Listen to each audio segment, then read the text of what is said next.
बबुआ हमरा एगो पोती बिया शादी करे के। कोनो अच्छा लड़का होके तो बता। चाचा कैसा लड़का चाही?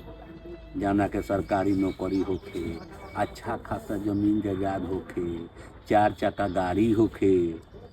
और कुछ? हाँ, सबसे बड़ बात ई कि लड़का अकेला होके के चाही। माई बाप भाई बहन केहू ना होके के चाही। चाचा ऐसा लड़का हमरा दोस्त के बा, बाकी ओकर एगो शर्त बा। कौन सा?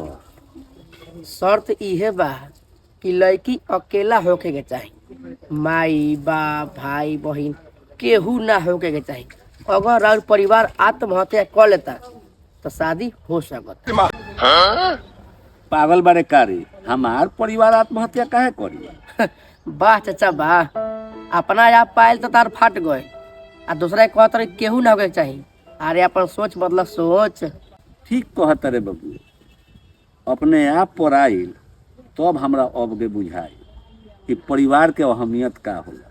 कोनो ऐसन लड़का देख जना का बाप मतारी भाई बहन सब घर भरल होके आ खुशहाल परिवार हो। ठीक बा चाचा, हम देख के बताए पूजा। ठीक बा, हम चलो। साले अइलो हन परिवार में केहू ना चाही।